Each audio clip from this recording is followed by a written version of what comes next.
morning, everyone. Welcome back to World Class Inventors. This is number 6 in the series. Just to do a quick recap where we left off. Once you decide that you're going to work on this idea and that you claimed it, your first inclination is to possibly reach out and get some help. And that would probably go towards the legal end of things. So you're going to want to call some lawyers. And there are different types of lawyers, and I went through the various types that you might want to call. The bottom line being, this is way too early in the game. You don't want to call any lawyer of any ilk for any reason because you haven't researched it. You don't know if your idea is even valid. You haven't built a prototype. You haven't tinkered. You don't know if it exists in another form out there that is so close to what your idea is, it would be impossible for you to bring your idea forward. There's a whole host of reasons why you wouldn't do it. The main reason why you wouldn't want to call any type of attorney is because you're going to have to pay for it, and you're going to start chalking up expenses, and in great part, you're going to be putting the cart before the horse, and you're going to be wasting your time and your precious money, and it's not necessary. So lawyers are out. The other obvious avenue that you might want to research or reach out to is the invention help services firms. And that's simply because when you do a search on any of the search engines, they pop up, they proliferate the search when you type in ideas, inventing new products, patents. And I went into detail about who they are, how they operate, what they do, their a la carte menu, and I ended up with their fees. And as I was going over their fees, I myself got into sticker shock and said, wow, this is very discouraging. If you go on one of their sites, before you know it, you're going to be discouraged about the fees, especially when you find out about the fees. And I don't know when they tell you about the fees or how that works, but I just know you could end up with a huge bill along the way, and you might not end up with anything. You might not end up with a patent. You might not end up with a license. So I scratched them off my list. In this type of endeavor, it is best to do this inventing thing yourself. You shouldn't be depending on anybody to help you do it. It will cut down costs. It will cut down time. You will get a better product. You will know what you got. You get what you pay for. And by you doing this yourself, you will grow into the role of becoming the master salesman and the visionary, all of which is totally essential for you to cut a licensing deal or to breathe life into your product and get it out into the marketplace. Okay, so that's my recap. Let's go forward with the fee schedule. Now, a provisional patent is $75. A non-provisional patent is $80. A trademark is either $250 or $350. And a copyright is $45. So let's work our way backwards. Let's go easy to explain, more convoluted to explain as we go back to patents. So let's start off with a copyright. A copyright is a government-sanctioned grant, and it costs you $45 to apply. And it covers books, songs, records, poems, artwork, photographs, websites, that sort of thing. It has to do with the creative, artsy things that we see in everyday life. It's $45 to apply. There's typically very little office action, meaning The Copyright Office, if you supply them with everything, they're going to process it, and it's going to take 4 to 6 months, and they'll end up issuing you a certificate with what is known as a TX number, and your particular item, your particular work will be part of the Library of Congress. And it's a formal certification that proves that you are the author and the originator of this. Now, this might prove useful for you down the road when it comes time to design and put slogans together and marketing materials for your product. It depends on how you're going to market it. And so it's a good thing for you to know, and we'll do a deeper dive as we go along. Let's get into trademarks. It's $250 for the T's Plus application, and that covers that your idea is already in the Goods and Services ID manual. So for example, I invented a couple of oil filters. So just for kicks, I went on the Goods and Services ID manual. You can pull this up right on the copyright website. And there it is. Oil filters are right there. So I know that if I wanted to, years ago, file for a trademark for an oil filter, I could have. I could have gone directly there and filed a T's Plus application.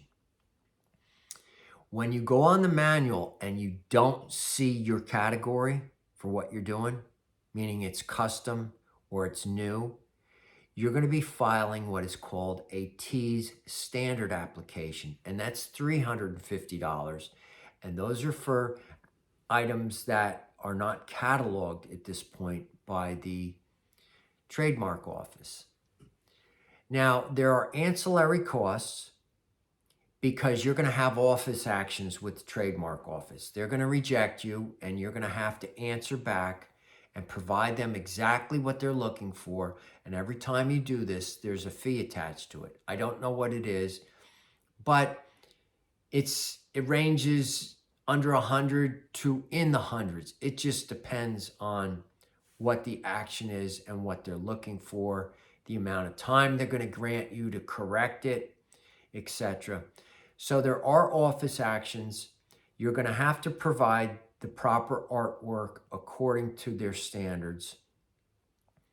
And it's going to be a little bit of a back and forth tug with them. I want you to understand something. The trademark office and the patent office will reject you unilaterally. It's part of their process, and it's a fee-generating machine. So just keep that in mind. So let's move on to patents. As I mentioned, the provisional is $75. And I want to do a quick synopsis of what a provisional is.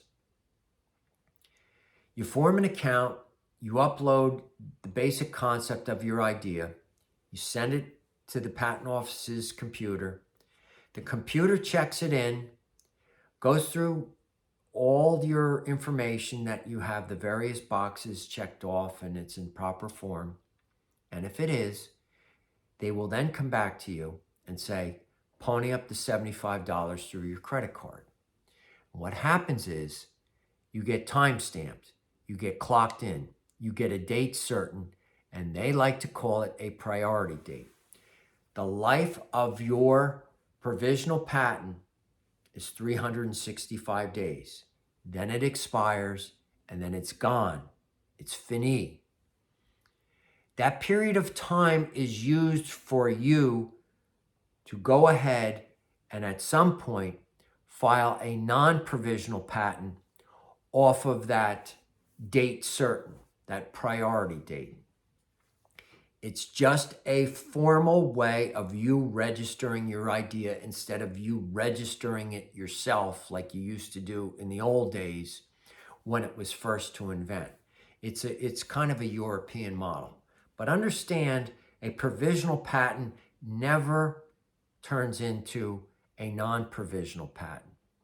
You don't have to upload pictures, schematics, or claims. You can do so. We'll get into all that later. But the point is, a provisional patent is nothing more than a placeholder to hold your place in line. After 1 year, if you let it lapse and you don't file a non-provisional during that period, you can lose your idea to somebody else. Simple enough. A non-provisional patent is the one with the claims. That's the one that can be granted to you or disallowed. There's a 50% failure rate every time you file for a non-provisional patent. And the whole key is it's based upon the claims. And I have a whole deep dive instructional series that I'm going to be doing on patents. But the point is, it's $80 for this application, but it's a la carte. Understand this. The patent office has 19 separate 8.5 by 11 pages of different fees.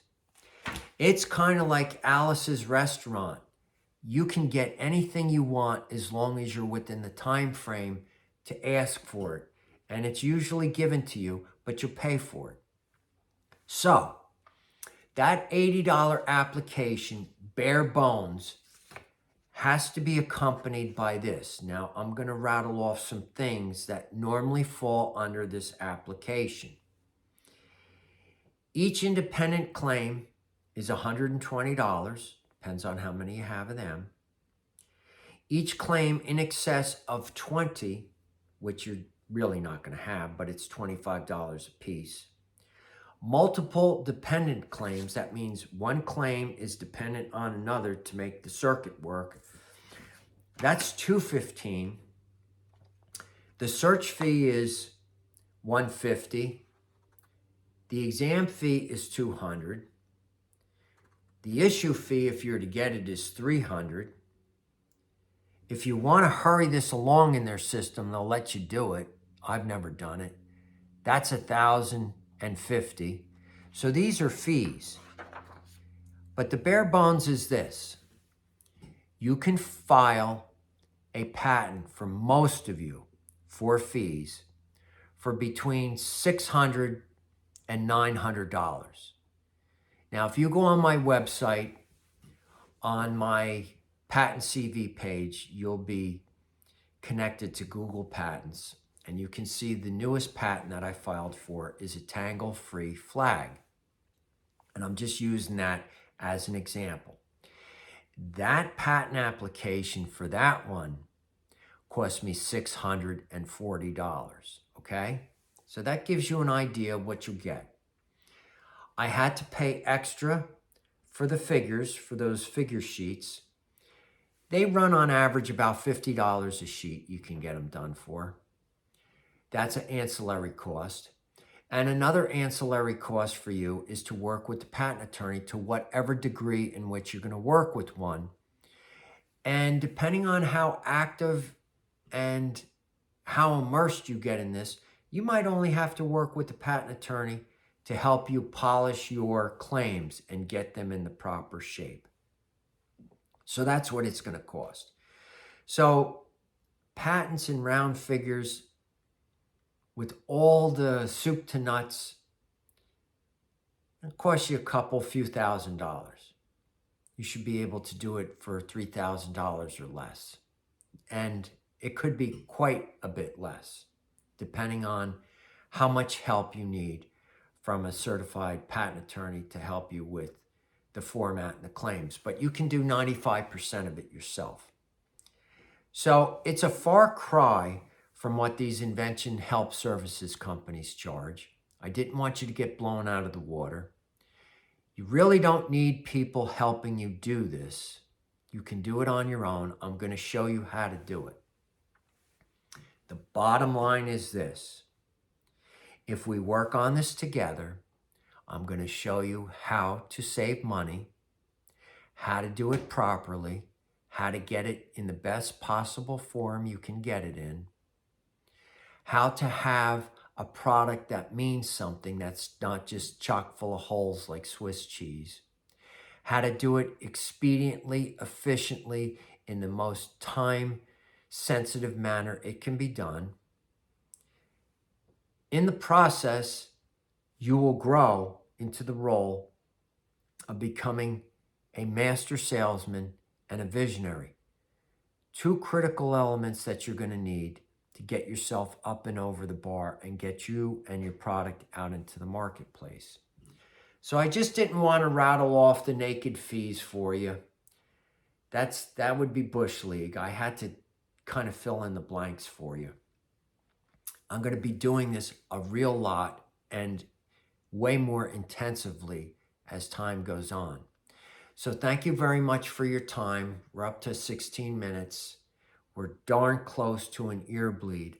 I'll see you in the next video. I'm looking forward to you stopping by. Thanks a lot. Have a great day, and God bless each and every one of you. Take care. Bye-bye.